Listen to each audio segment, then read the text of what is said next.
որ մենք մոտենում ենք օրեր են մնացի հաշված օրեր, որ երբ քրիստոնեական քրիստոնեության մեջ ամենաընդունելի եւ ամենակարևոր տոնը։ Զատիկը։ Շատերս շատ տեղեկությունն են, շատերս ինչ է նշանակում զատիկ եւ ընդհանրապես նույնիսկ կոմունիստների ժամանակ բոլոր իմացել են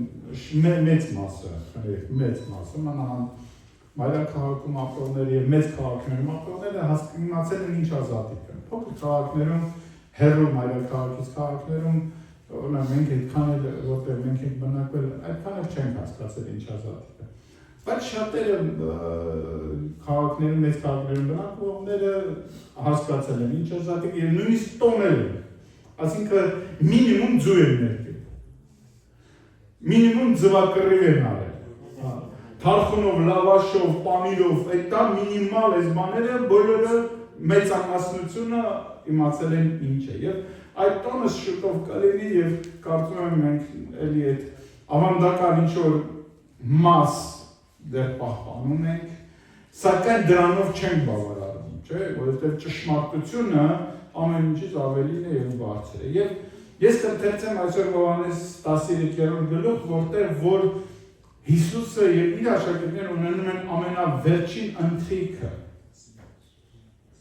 Մենք գիտենք, որ մենք այդ ընթրիքի օրինակում նաեւ հաղորդություն ենք ունենում եկեղեցում։ Եվ Լեոնարդո դա Վինչի նկար ունի, որը նկարագրում է այդ ընթրիքը, որը կոչվում է գաղտնի ընթրիք, Տայնայե վիճերիա, լսել եք երևի։ Այս դերվակի այս պատմության, որը նկարագրված է բոլոր 4 ավետարանում նաև։ Բոլոր 4 ավետարանիչները այս ընթրիքի մասին խոսում են։ Ես կկարդամ Հովհաննես ավետարանիչի գրված այս պատմության մասին,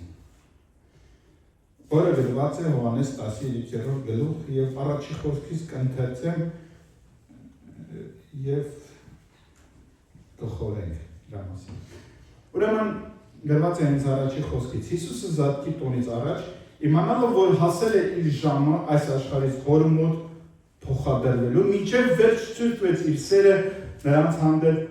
ովքեր այս աշխարհում են։ Ուզում եմ այստեղ մի պահ կանգ առնեմ, ընդհանրապես ամեն խոսքից հետո կարող եմ մի պահ կանգ առնեմ եւ մի բան շեշտել։ Կարծում եք, որ մինչև վերջ իր սերը ցույց տվեց։ Սա աստվածային բնությունն է, մինչև վերջ, անկախ ամեն ինչից, որովհետև Աստված ուներ իր միսիա, իր ծրագիրը, մինչև վերջ, մինչև հոր մոտ գնալ։ Սիրելիներ, սա է մեզ համար կոչ է Աստծո կողմից, որ մենք էլ մինչև վերջ մեր սերը պահենք, անկախ ամեն ինչից։ Մինչև վերջ մեր սերը ցույց տա, որովհետև սերը ոչինչ չի կարող խափանել։ Իրական ճշմարիտ սերը ոչինչ չի կարող խափանել, ոչինչ չի կարող խանգարել։ Ամեն։ Հիշեցեք սա։ Ընտանիքների մեջ, ամեն տեղ իսկական սերը մինչև վերջ համբերում է։ Կարդացեք առաջի Կորինթացիս 13-րդ գլուխ, այնտեղ կտեսնեք այդ ամեն ինչը։ Եվ ընթրիքին սատանան արդեն Սիմոնի որդի Հուդա Իսկարիոտացու սրտի մեջ դրել էր, որ Հիսուսին մատնի։ Եվ այստեղ այդում մի պահ կանգ առնեմ, միշտ հիշեցեք։ Մատնելը միշտ դավաճանելը, մատնելը միշտ ծնվում է մտքի տեսքով։ Եվ այդ միտքը միշտ տալիս է սատանան։ Հիշեցեք, դավաճանությունը եւ մատնելը միշտ սկզբից ի սկզբանե ծնվում է մարդու մտքի մեջ։ Եվ մենք այստեղ տեսնում ենք, որ սատանան դրեց նրա սրտի մեջ։ Մի ուրիշ հարց է, թե ինչու նրա սրտի մեջ, որովհետև նրա սիրտը բաց էր սատանայի համար։ Ասենք առաջ, նա ընթրիքի սեղանից վեր կացավ, զգեստը հանեց ու մի սրբիչ վերցնելով մեջքին կապեց։ Սա խոսում է Հիսուսի մասին։ Ապա կոնքի մեջ ջուր լցեց ամանի մեջ ու սկսեց աշակերտների ոտքերը լվանալ եւ մեջքին կապած սրբիչով էլ սրբեց։ Հետաքրքիր մի պահ է, չէ՞։ Հիսուսը վեր կացավ, պատկերացեք նստել է սեղանի շուրջ եւ մի բան պիտի կատարվեր, բայց ոչ ոք չէր վեր կենում եւ չէր անում դա։ Եթե մի քիչ հետ գնաք մի փարիսեցու տուն մտնեք, որի անունն էր Սիմոն։ Երբ որ այնտեղ նաեւ մի կին մտավ, հիշում եք, Մարիամ անունով, եւ ալաբաստրե յուղը ձեռը, եւ Հիսուսի ոտքերի տակ փռվելով, հիշում եք, նրա յուղով օծում են նրա ոտքերը եւ լացում եւ մազերով սրբում, հիշում եք։ Եվ Հիսուսը այդ Սիմոնին ինչ է ասում, երբ որ նա մտածում է, եթե նա լիներ մարգարե, Աստծո մարդ, կիմանար ով այս կինը եւ ով է նրան դիպչում, այսինքն անառակ կինը դիպչում է Սուրբին, Սուրբը պետք է իմանար դրա մասին։ Այդ Սիմոնը մտածում է փարիսեցի, Աստծուն ճանաչող աստվածաբան, Աստծո խոսքը ճանաչող մի անձնավորություն, մտածում էր իր ներսում, եւ Հիսուսը նրան հարց տվեց։ Ասեց, ինչ ես կարծում, եթե մեկը շատ է բարդ, մյուսը քիչ, եւ Տերը երկուսին էլ ներում է, ով ավելի շատ կսիրի։ Հիշում եք այս պատմությունը։ Առաջ եմ ասում։ Ասում է, իհարկե, նա ով շատ էր բարդ, ներվեց, նա ավելի շատ կսիրի։ Հիսուսի պատասխանն ասում է, դու նույնիսկ իմ ոտքերին ջուր չլցրեցիր, բայց այս կինը իր արցունքներով լվացավ իմ ոտքերից։ Եվ այստեղ է պատկերացում աշակերտները Հիսուսի նստած, որոնք գրած տեղյակ են այդ ադատներից, այդ պրոցեդուրաներից, այդ Հիսուսն է վեր կենում։ Եվ ամեն ինչ պատրաստ էր, յուրաքանչյուր հրեայի տուն մտնելուց, ինչու էր դա այդպես։ Որովհետև սա կրոնական մաքրության հետ էր կապված։ Հիշում եք, Կանա քաղաքում, երբ որ ամանների մեջ ջուր լցրեցին, այդ ամաններն էլ են այդ պրոցեդուրայի, այդ կրոնական, այդ ավանդույթի համար պատրաստված այդ ամանները, լվացման ամաններ, մաքրության ամաններ։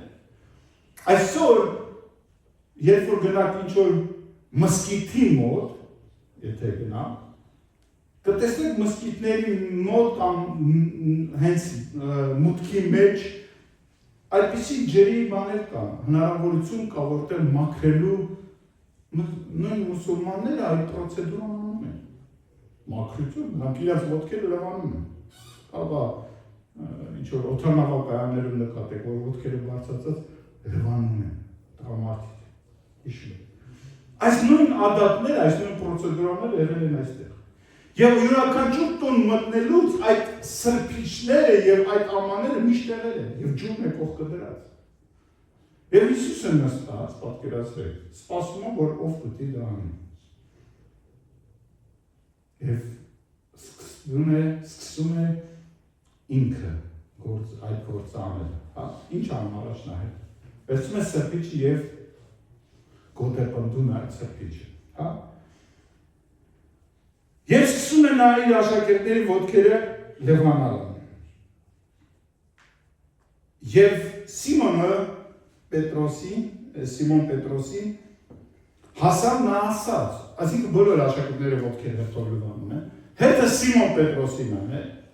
եւ Սիմոն Պետրոսը միշտ տարբերվում է, հա, մենք երբ որ կարդում ենք ավետարանը, մենք տեսնում որ Սիմոն Պետրոսը շատ բաներով ինքը տարբերվում է։ Ասում է, դու ես իմ ոտքերը լվանում։ Այդ 6-րդ համարը։ Հիսուսը պատասխանում է եւ նրան ասում է, որ այն ինչ ես անում եմ, դու հիմա չես հասկանա, բայց այն հետո կհասկանաս։ Պետրոսը նրան ասաց, դու իմ ոտքերը երբեք չես լվանա։ Հիսուսը նրան պատասխանեց, տեսեք շարունակվում է։ Հիսուսն ասում է, Պետրոս, ուղղակի հանգիստ տեղը լսվի, բաներ կան։ Սա մեզ էլ է վերաբերում, որ մենք չենք հասկանում, ինչու Աստված դա անում։ Բաներ կան, որ մեզ չի տարված հասկանալու, հետո ենք հասկանալու, այսպես ասեմ, անհասկանալի մեզ համար ոչինչ չի լինելու, բայց իր ժամանակի։ Երբ որ գա ժամանակը, երբ որ մենք Տիրոջ հետ դեմ առ դեմ հանդիպենք, մենք ամեն բան հասկանալու ենք, անհասկանալի եւ ծածուկ ոչինչ չի լինելու։ Բայց քանի դեռ մենք այս աշխարհի մեջ ենք եւ քայլում ենք այս հողի վրա, որի իշխանն է Սատանան։ Իհարկե մենք այսօր ոչ մեկս սանդալներով չենք քայլում, բայց եկեք չմոռանանք, որ եւ Հիսուսը եւ աշակերտները կրում էին սանդալներ, այսինքն բաց կոշիկներ, եւ քայլում են ոչ թե ասֆալտապատած ճանապարհներով, այլ քայլում են փոշու եւ հողի մեջ։ Իհարկե այսօր մարդիկ կան, որ ոտքերը լվանալու կարիք ունեն միշտ,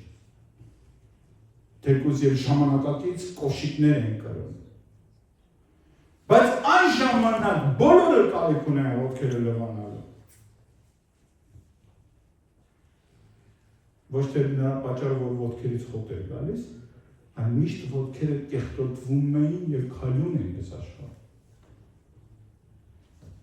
Եվ տեսնում եք, որ Պողոսն ասում է, չէ,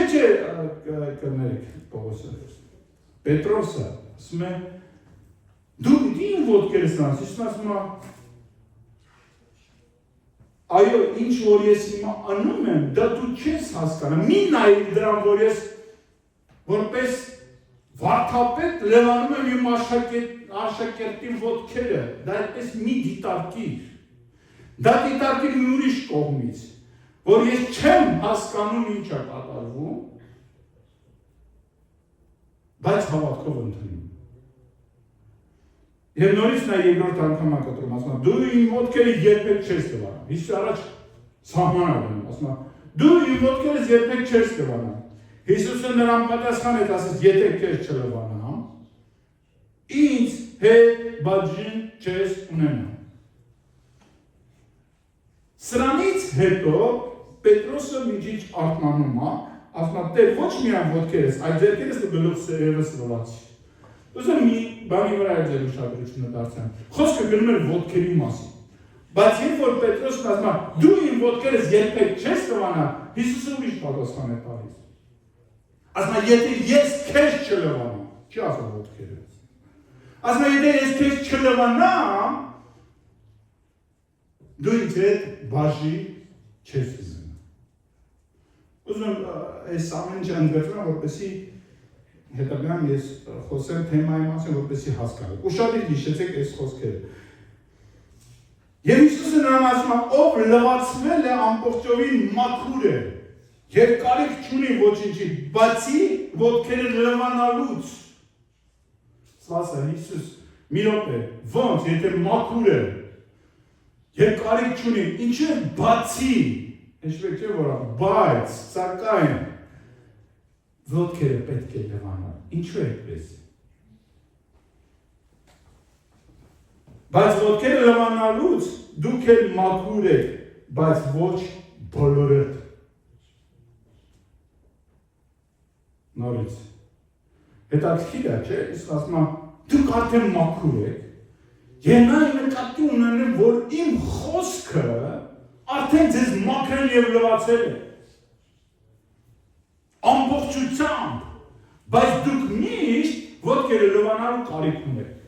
Բայց դուք միշտ իմ ծառայության կարիք ունեք։ Լսեք, շատերը այսօր չեն հասկանում։ Եվ իրենք ոնց են ասում են, դե մեզ հովիվ ինժեներիս ապետ, մենք եկեղեցու այցելել եմ, այդքան կարևոր չի եւ այլն, շատ մարդիկ կան, որ չեն պատկերացնում, որ իրանք կարիք ունեն միշտ ոտքերը լվանալու։ Որ ինչ որ մեկը ես ծառայի եւ այստեղ էլ Հիսուսը, ասում է, ես ձեզ համար օրինակ եմ, դուք էլ մեկը մյուսին ծառայեք, որովհետեւ մենք մեկս մյուսի կարիքը միշտ ունենք։ Եթե մեկն ասում է, ես մյուսի կարիքը չունեմ, ինձ ունեմ Աստված, որի հետ անմիջապես իմ հարաբերություն ունեն, ինքը սուտ է խոսում։ Եվ այդ սուտախոսը մտնում է այս ոմանց շարքերը, որտեղ որ ասում է, բայց ոչ բոլորը։ Ես ես խոսում եմ մի քիչ այդ ոչ բոլորի մասին նայեն։ Առաջ անցնենք։ Ուրեմն 11-րդ խոսքը։ Քանի որ նա գիտեր իր մատնողին, դրա համար ասաց, ոչ բոլորն են մաքուր։ Մատնողին, դավաճանին։ Եվ նրանց ոտքերը լվաց, հագավ իր զգեստ ու դարձյալ սեղանստեց եւ նրանց ասաց. Գիտեք ինչ արեցի ձեզ։ Դուք ինձ վարդապետ եւ տեր եք կոչում։ Եվ ճիշտ եք ասում, որովհետեւ եմ, այսինքն եւ վարդապետ եմ, եւ տեր եմ։ Ուշադիր եղեք։ Այդ եթե ես տեր ու վարդապետս լվացա, ուզում եմ այս բանը հերթականությունը լսեք։ Ասում եմ, դուք ինձ վարդապետ եւ տեր եք։ Տեսեք, վարդապետությունը ճիշտ ուղիղ վարդապետությունը միշտ բերում է Տիրոջ գահի առաջ։ Հիշեցեք սա։ Եվ Հիսուսն ասում է, ես տեր եւ վարդապետ դարձա, որպեսզի ծառայեմ ձեզ։ Հերթականություն տեսնում եք։ Սկզբից ասում է, դուք ինձ վարդապետ եւ տեր եք ասում, քանի որ ես, տեսեք ինչ ասում, եթե ես տերս, սկզբից տերս, հետո վարդապետս, հետո ծառաս։ Լսում եք ուշադրությունը, ուզում եմ ուշադրություն դարձնենք դետալների։ Լվացել ձեր ոտքերը, որովհետև դա ծառայություն է, լվանալ ոտքերը։ Դուք նույնպես պարտավոր եք միմյանց ոտքերը լվանալ։ Անկախ քո ստատուսից, անկախ քո դիրքից, դու պետք է ծառա լինես մյուսին։ Չեմ կարծում, որ դա պատվավոր գործ է, մեկին ոտքերը լվալ։ Իհարկե մենք այս կարիք այսօր չունենք, բայց մեկս մյուսին ծառայելու կարիք ունենք։ Եվ այդ ժամանակ, որ իհարկե, երբ որ մի հրեա մյուսի տունն էր գնում, որպեսզի նրան պատիվ ցույց տա, նրա ոտքերը լվանում են, բայց շատ ժամանակ հենց իրանք չեն լվանում, լվանում են ծառաները։ Եթե մարդը ինքը ինչ-որ ավելի բան է, հասարակության մեջ ինքը արդեն մի քիչ հարուստ էր ունևոր մարդ էր, իրան ծառաներ ուներ, եւ դառնում էին ծառաները, բայց պատիվը տալիս էր տանտերը։ Պատվում էր իր հյուրին։ Հիսուսը որպես ծառա, այլ ոչ թե տանտեր եւ թագավոր, այլ որպես ծառա է պատվում իր աշակերտներին։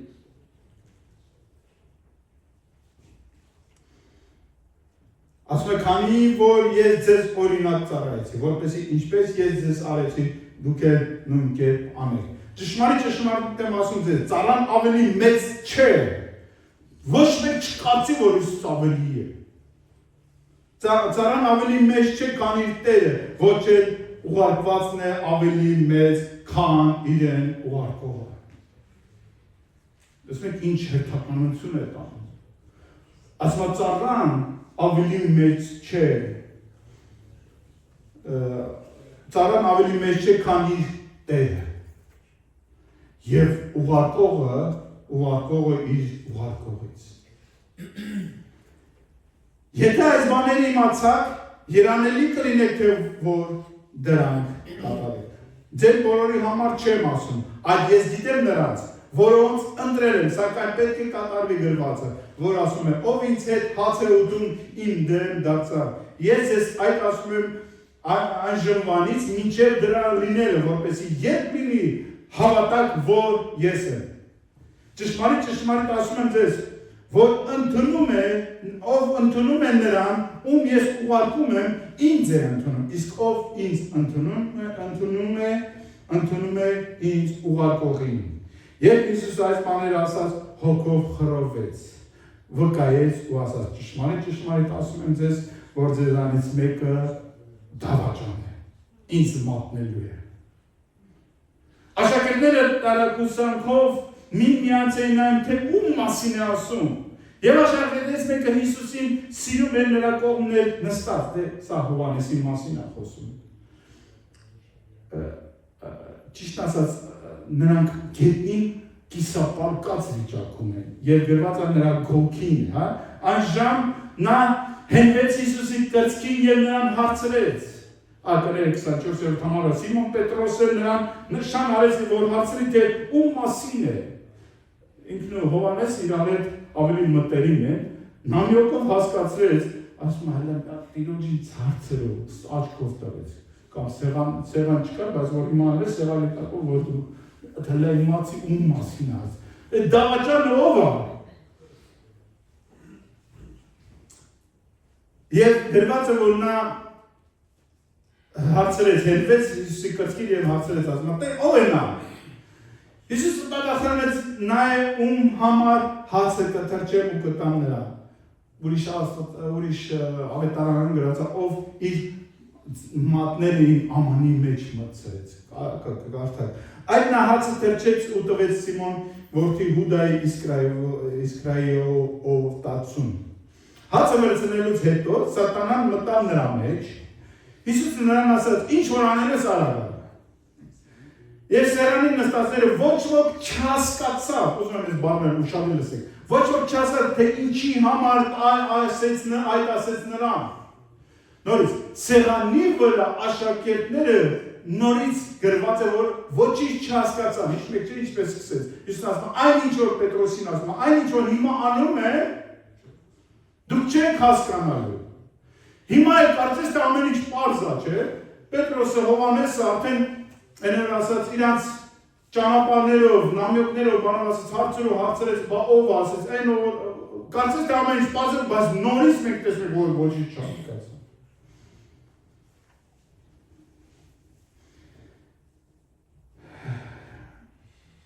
Քանի որ Հուդան էր գարձանակը պահում, ոմանք կարծում են, թե Հիսուսն նրան ասաց, գնիր ինչ որ մտածեցին, որ ասեց գնա բարեգործություններ արա։ Իսկ նա երբ հացը վերցրեց, իսկույն դուրս գնաց եւ գիշեր էր։ Այստեղ արդեն ամեն եւ կան եկա, այս պատմությունը ես պատմեցի։ Եվ ուզում եմ ձեր ուշադրությունը դարձնեմ, որ Հիսուսն ասում է, այն ինչ որ ես անելու եմ, հիմա չեք հասկանում։ Այսօր ես խոսելու եմ հասկանալու եւ գիտության մասին։ Որովհետեւ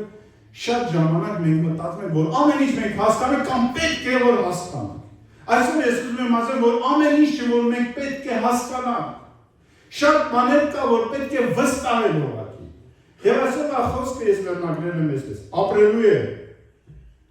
Ինչի՞ է համար այս խոսքը այսպես, ապրելու է։ Жить будет ռուսերեն։ Պատկերացրեք, երեք կինոներում եք տեսա աստված չանեմ, որ այդ իրավիճակներում եք ասել, բայց կինոներում հաստատ նկատած կնեք, տեսած կնեք, երբ որ հանկարծ մի հարազատ, մի սիրելի մարդ, մի շատ մոտիկ մարդ, հանկարծ հայտնվում է հիվանդանոցում եւ բարդ վիրահատություն են անում։ Եվ ցույց են տալիս այդ հիվանդանոցի այդ ներսը, այդ սենյակները կամ ինչ որ այդ միջանցք ավելի ճիշտ, միջանցքը որտեղ նստած են հարազատները եւ անհանգիստ սպասում են։ Պատկերացրեցիք։ Անհանգիստ։ Սիրտները բաբախում, ամեն վարքան, ժամերը բարդ են անցնում։ Ինչու՞ որովհետեւ բոլորը գիտեն, որ իրանց սիրելի, իրանց հարազատը, իրանց մոտիկ մարդը հենց հիմա իր կյանքը բժիշկների ձեռքին է։ Ինչ կլինի։ Սպասում են անտառ աչքները դրած են, գցած են դրան, Աստված չանի, նորից եմ ասում այդ իրավիճակում հայտնենք։ Մենք ես մի քանի անգամ հայտնել եմ, ես զգացել եմ ինչպես իմ սիրտն էլ ացավ, աչքդ գցած դրնի սպասում ես, որ հենց հիմա այսա մեկը կգա եւ ինֆորմացիա կիմանաս։ Եվ չգիտես ինչ կասի։ Վիրահատություն է, բարդ, ինչ որ բարդ իրավիճակ է եւ մահվան եւ կյանքի խնդիր է։ Սպասում ես, սիրտը բաբախում, անդադ զանգում են, անդադ գրում են։ Բոլորը հասկանում են, լուրություն է տիրում, ոչ խոսալ են գալիս, ոչ հարց տալն է գալիս, ոչ չգիտես ինչ։ Պատկերացնում եք այդ վիճակը։ Եվ հանկարծ դուրը բացվում է Եվ բժիշկը դուրս է տալիս եւ ասում է ապրելու է։ Սպասում որ ապրելու է։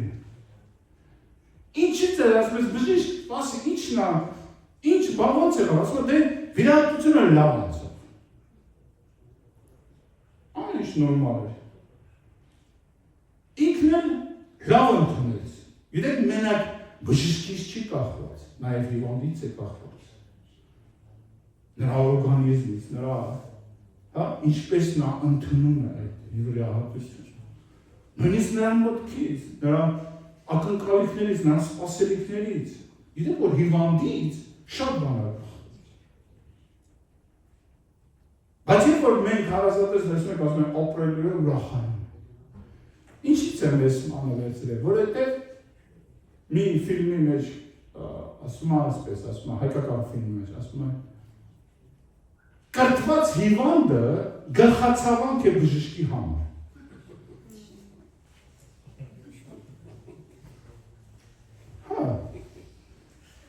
Եվ ուզում եմ այդ կրթված հիվանդների մասին խոսամ մի քիչ։ Պատկերացրեք այդ պացիենտը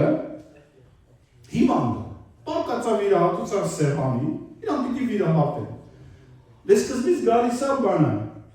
անաստեզիոլոգը, որ քննացնի, անզգամացնի այս մարդուն։ Գիտեք ինչու են ուզում անզգամացնեն։ Ոչ թե միայն ցավի համար, այլ կարծում եմ, որ չխանգարը բժշկի։ Շատ են խանգարում բժշկի։ Հա՞։ Ընդհանրապես հիշում եք, երևի մեքենա սարքելուց բան, լավ մասնագետները չեն սիրում, որ իրենց խանգարում են կողմից։ Ասում են ոնց անեն։ Չէ՞, քույրեր ջան, դուք էլ գիտեք, ճաշ սարքելուց բան, չեք սիրում։ Հիմա իրան քննացնում են, որովհետև շատ ժամանակ պացիենտը, հիվանդը, եթե չքննացնես, ճարումը ինքը իրան վիրահատություն կան։ Բայց մենք շատ հասկանում ենք սերմի շատ կարևոր բան։ Երբ որ դու հայտնում ես բժշկի մոտ, դու պետք է վստահես, մի կողմ դրես քո գիտելիքները, քո փորձը, քո ինտերնետով նայած բժիշկների կարծիքը, ամեն ինչ, քո բարեկամների ասածը, մենք բոլորս մեր շրջապատում չագետավոր բժիշկներ ունենք։ Որոնք ամեն ինչից տեղյակ են։ Ինչ դեր խմես, այդ ցավի դեմ ինչ անես, ոնց է։ Բոլորս էլ ունենք։ Եվ հաճախ մենք իրանց էլ ենք դնում, խնդիր չկա, դա նորմալ է։ Բայց երբ որ մահվան եւ կյանքի խնդիր է լինում, մենք մասնագետ ենք ման գալիս։ Այդպես է, այդպես։ Մասնագետ ենք ման գալիս։ Եվ ուզում ենք ամենալավ բժիշկը լինի։ Ես խոսում եմ աշխարհի ամենալավ բժշկի մասին։ Պատկերացրեք, աշխարհի ամենալավ բժիշկն է, որ դու գիտես միայն ինքը կարող ես բուժի, կամ քո հարազատին բուժի։ Ինչ ապեր, վստահ է ապեր, հավատք։ Ինչու՞մ է խնդիրը Հուդային։ Հուդան մինչև վերջը Հիսուսին վարդապետ էր համարում։ Հիշում եք Հիսուսն ասում է, դուք ինձ վարդապետ եւ Տեր եք համարում, ասում է ճիշտ եք համարում։ Բայց վարդապետը դա ուղղակի դա ուսուցիչ է, որ ինքը քեզ սովորեցնում է։ Եվ դու քո գիտելիքները կիրառում ես, բայց Աստված մեկն է, որին դու ոչ թե ուղղակի գիտելիքները կիրառում ես, այլ պետք է հավատաս։ Կա տարբերություն։ Եվ շատ մարդիկ կործանվում են հենց այս պատճառով, որ բավարարում են միայն գիտությունով։ Եվ իմիջիայլոց մյուս ավետարանում, օրինակ Մատթեոս 26, 22 եւ 23 համարներում։ Մատթեոս 26, ընդհանրապես 26 գլուխը բացեք, 21-22 համարից։ Երբ որ Հիսուսը նույն պատմության մեջ, Հովհաննես գրքի մեջ, հարցնում է, ասում է, մեկը դավաճան է ձեզանից։ Ձեզանից մեկը մատնելու է ինձ։ Աշակերտները մենք տեսնում ենք, ասում է, խառնվեցին իրար, հիշում եք։ Եվ այստեղ շատ հետաքրքիր է գրված, 22-րդ համարում աշակերտները շատ տխրեցին եւ սկսեցին մեկ առ մեկ նրան հարցնել, միթե ես եմ Տեր։ Միթե ես եմ այդ դավաճանը։ Այս ինչ լավ բան։ Գիտեք խնդիրը, գիտեք ամենամեծ խնդիրը որն է, որ մենք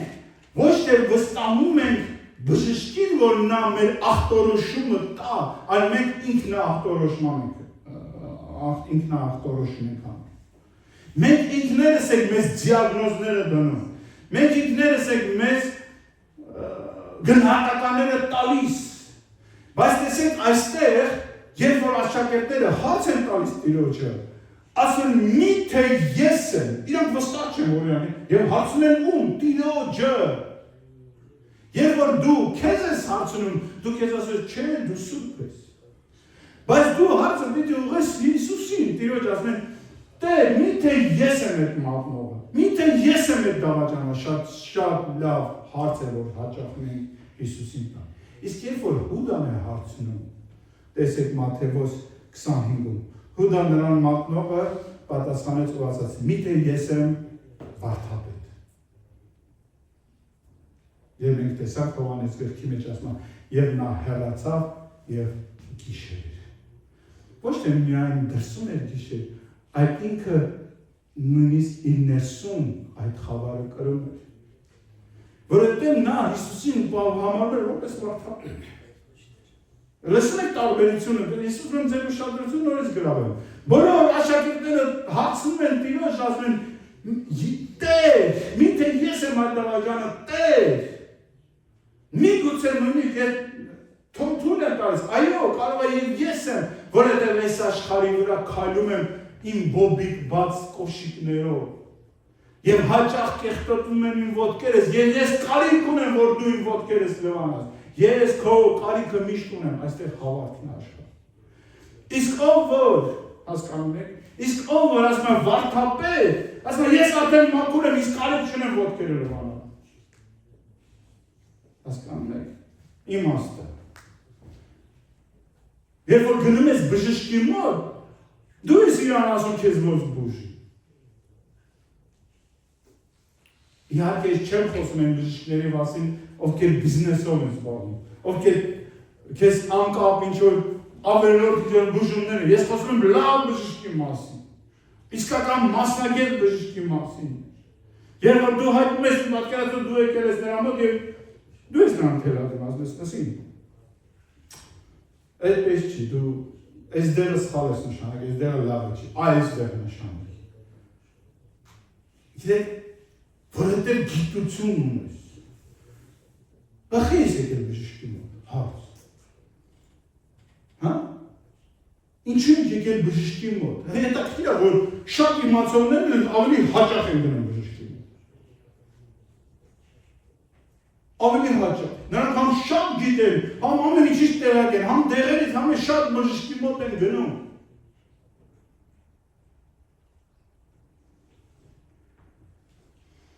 Եվ Հուդան ասում, միթե ես եմ վարդապետ, նրան ասաց, Հիսուսն ասում, նրան ասաց, դու ասացիր։ Մենք ինչպես եք Հիսուսին Աստծուն որպես ընդունում մեր կյանքում։ Որտեղ դրանից է կախված, թե վերջում մենք ինչ խոսքեր ենք լսելու, կապրի, ապրելու է, թե չի ապրելու։ Մենք ինչպիսի պացիենտներ ենք, մենք ինչպիսի հիվանդներ ենք, որովհետև այդ հիվանդությունը համատարած մեղքը իշխում է բոլորի վրա։ Եվ շատ ժամանակ մենք մեր գիտությունը մենք առաջ քաշում, մոռանալով հավատքը եւ վստահելը Աստծուն։ Միջավայր երբ որ մենք կարդում ենք ծննդոց գրքի մեջ, երբ որ գրված է, որ Եվան այդ պտուղը, երբ որ տեսա, գիտեք ինչ է գրված։ Շատ հետաքրքիր է այդ պտուղի նկարագրությունը եւ այս զգացմունքները, ասում է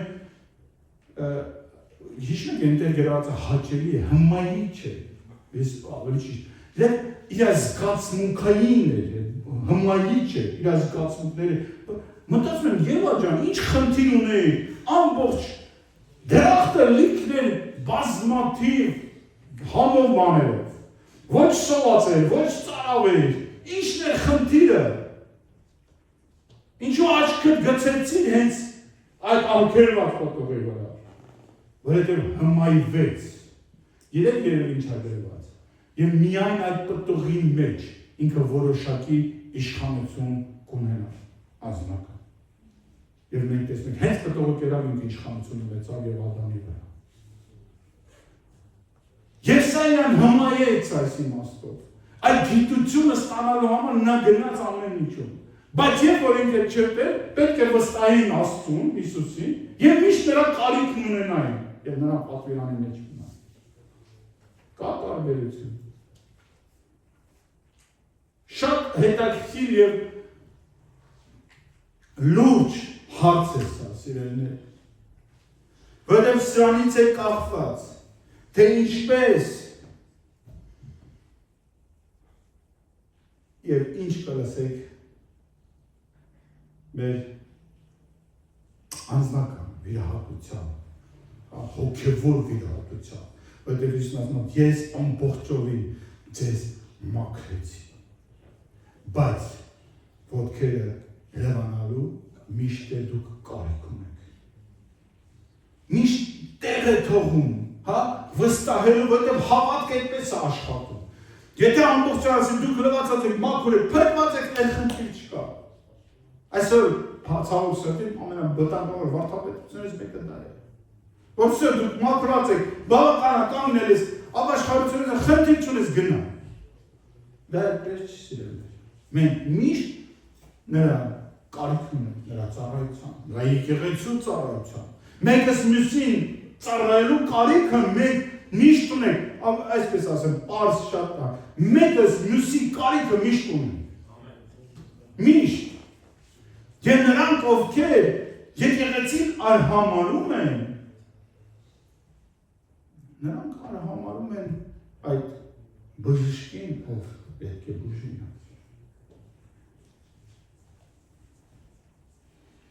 Շատ դժվար է ուղղակի գիտությունով խաչի ճանապարհով գնալ։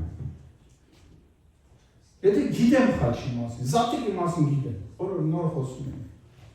Ում ուզում ես խոսես, ասում ես գիտեմ։ Ես դեռ փոքր էի։ Մամաս միշտ այնպես գեղեցիկ ձևեր էր ներքում։ Մենք երեխեքով կռվում են, շատ դժվար էր բացատրել։ Ասում ես լսի, զատիկը դա միայն ձևերը չեն, դա խաչի ճանապարհն է։ Ասում ես գիտեմ։ Շատ դժվար է գիտությունով, չոր գիտությունով խաչի ճանապարհը գնալ, ընտրել խաչի ճանապարհը եւ ընթանալ։ Խաչի ճանապարհը գնալու համար հավատք է պետք։ Հավատքն է մեզ առաջնորդում, մեզ համար բացում խաչի ճանապարհը, եթե ուզում ես իմանաս։ Եվ երբ որ ուղղակի մենք Հիսուսի նկատմամբ ասում ենք, դու մեր վարդապետն ես, ցավոք սրտի, մենք գիտություն շատ ունենք, բայց հավատք քիչ։ Եվ ավելի շատ միստիկա է, ինչ որ հրաշքներ, երբ որ մի քույր մոտենում է մի շատ լավ տարիքով հովիվա, շատ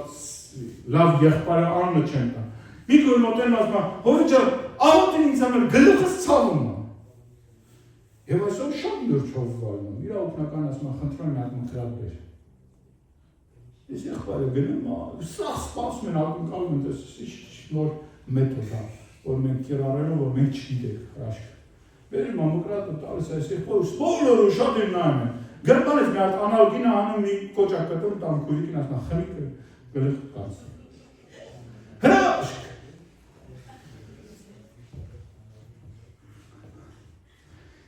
Այսօր մարդիկ չեն ուզում նման, իրենց հրաշք կապել։ Իրենք ավելի շատ ուզում են շոուներ նայեն, հասկանում այսօր դրանք կարիք ավելի շատ կա։ Բայց երբ որ փորձում ես մարդուն խաչի ճանապարհը ցույց տաս, ես որ մեկը մյուսի ոտքերը լվանալ, դա է խաչի ճանապարհ։ Որտեղ քո պոզիցիայից պիտի իջնես, ու խոնարհ ես մեկի առաջ։ Վերևից ներքև գիտես հեշտ է իջնելը։ Հա? Դա է խաչի ճանապարհ։ Շատերը չեն ուզում։ Դժվար է։ Եվ շատ դժվար է այդ ճանապարհով։ Որովհետև միշտ հիշեցեք, այդ բարդ վիրահատությունից հետո միշտ եզրակացությունն ես լսելու, կապրի, ապրելու ես կամ չես ապրելու։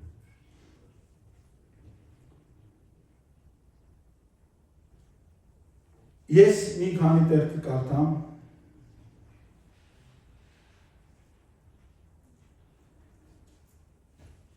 Եփեսացիս 4:18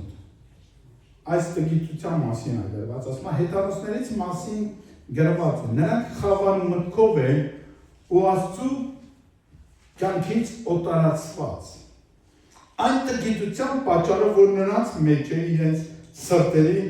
կուրության պատճառով, կամ կարծրության պատճառով, կան հեթանոսներ, որոնք տգետ են և օտարացված են Աստծու իրենց սրտերի կարծրության պատճառով։ Ինչ է նշանակում օտարացված են Աստծուց։ Դա նշանակում է, որ մարդ պատկերացրեք, որ ասեք, ինչ ուզում է լինի, ինքը ընդհանրապես ոչ մի բժշկի չի վստահում։ Մեռնում է արդեն, բժիշկներն ասում են, լսի,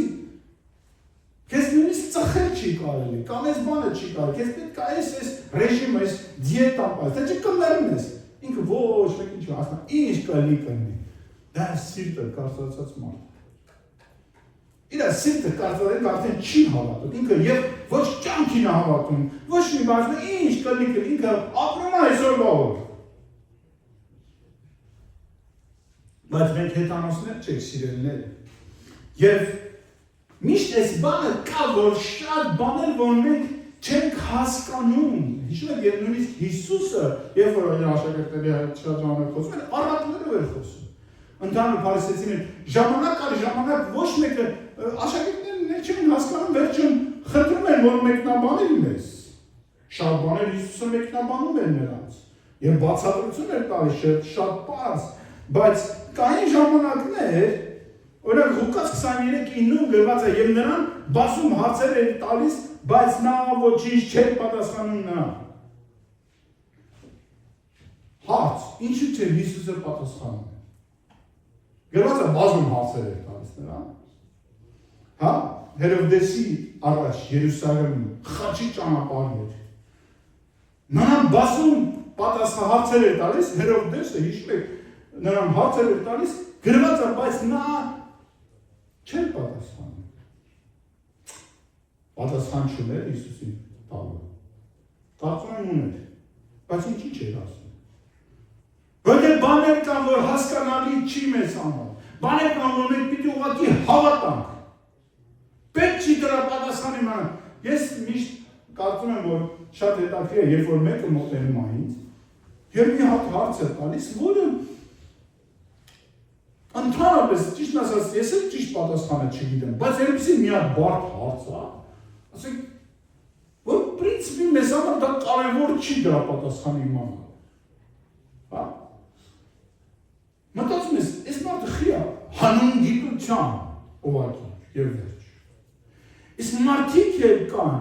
որ գալիս են լուրջ հարց են տալիս, բայց ակնկալում են, որ պատասխանես այնպես ինչպես ինքն է մտածում։ Եթե այնպես չես պատասխանում, դու ուրեմն լավը չես։ Դու լավը չես։ Նույն ձևեր, նույն ակնկալիքով, նույն նախապայմաններով այսօր հավատացյալները ընտրում են եկեղեցիներ եւ քարոզիչներ իրանց լսելիքին հաճելի։ Իրանց համար հարմար։ Որ ասես, այն ինչ որ ինքն ազում լսի, ոչ թե դու ուզում ես ասես։ Եվ շատ ժամանակ Հիսուսը խնդրում քուրիկս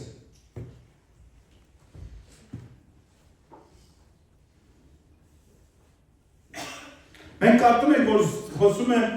զոհերի մասին, առաջին Կորինթացիս 8:1 եւ 2-րդ համարներում գրված է։ Կորինթ զոհաբերվելու մասին մսի վերաբերյալ գիտենք, բոլորս ենք այդ մասին տեղյակ, գիտություն ունենք։ Տեսեք, բայց ասма գիտությունը հպարտացնում է։ Իսկ սերը ամրացնում։ Եթե մեկը կարծում է, թե մի բան գիտի, նա դեռ չգիտի, թե ինչպես պետք է գիտենալ։ Ուրիշ ներգրված է, եթե մեկը կարծում է, թե կանգնած է զգույշ եղիր, որ չընկնես։ Միշտ հիշի, քո ոտքերը միշտ կեղտոտվելու են։ Դու բացարձակ մաքուր չես, դու միշտ կարիք ես ունենալու Հիսուսին, իսկ Հիսուսը Աստված է, որին պետք է հավատալ, որին երբեք դու չես կարող ամբողջովին ճանաչել, բայց միայն հավատքով կարող ես իր հետ մտերիմ լինել։ Ամեն օր, առօրյա, ամեն օրյա, ամեն վայրկյանի հավատ։ Երբ որ մի տեղը ցավում է, երբ որ միտքդ մի ուրիշ բան է գալիս, երբ որ տագնապ է գալիս, ինչ որ մի բան, մի մեքենա են խփում, տունն է մի բան, մի ինչ-որ ֆինանսական մի խնդիր, տան մեջ ընտանիք, միշտ հիշի հավատքը։ Ոտքերդ ուղղակի կեղտոտվել է, լվացվելու կարիք ունես։ Հասկանում եք, ծառայելու, քեզ ծառայելու կարիք, դու քեզ ինչ-որ մեկի ծառայելու կարիք ունես։ Ինչ-որ մեկը քեզ պետք է ծառայի։ Պետք չէ ինքնահավան լինել, պետք չէ դու ինքդ քեզ դիագնոզներ դնես և փորձես բուժես։ Նորից կրկնում եմ, կրթված հիվանդը գլխացավանք է բժիշկի համար։ Այսօր կրթված քրիստոնյաները հովիվների համար են գլխացավ։ Իրանք գալիս են, իրանք են թելադրում հովիվներին, ոնց խոսավ, ինչ ասի, ոնց անի։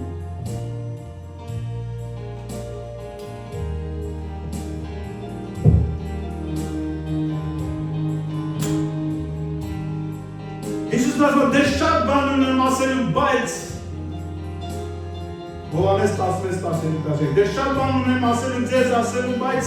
հիմա չեք կարող տանել կամ հասկանալ, ըմբռնել, շատ բան ունեմ ասել, բայց դուք ամեն ինչ չեք կարող հասկանալ։ Եթե նույնիսկ կարողանաք էլ Հիսուսն ասում է, չեմ ասելու, որովհետև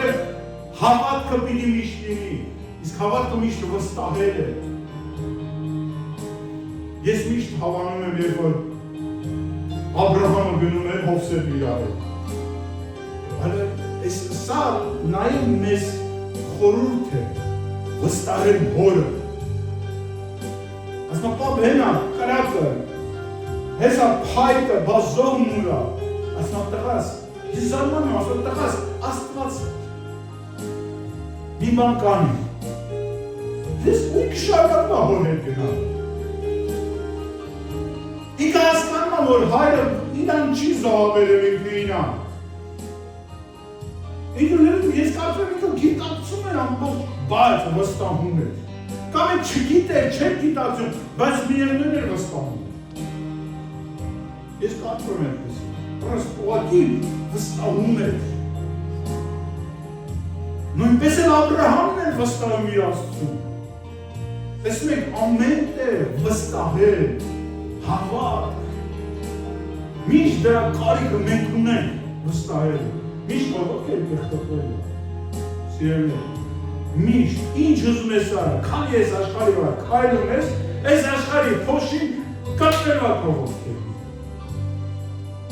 Դու չտաս հետո գլխիդ կապնի, ոտքերիդ ոչինչ, կարիք ունես, կլվացուս խնդիր չկա, բայց հենց որ գլխիդ հասավ, խնդիր ես ունեմ։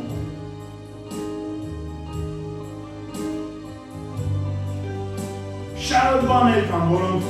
հոգևոր նշանակություն ունեն և ամեն ինչ որ մենք պետք է հասկանանք։ Սակայն երբ նա Հովհաննես 16:12-ն եմ կարդում, ասում է, չեք կարող, շատ բաներ ունեմ ասելու, բայց ոչ ամեն ինչ կարող եք հասկանալ և տանել, սակայն երբ նա գա ճշմարտության հոգին, հələ լսեք։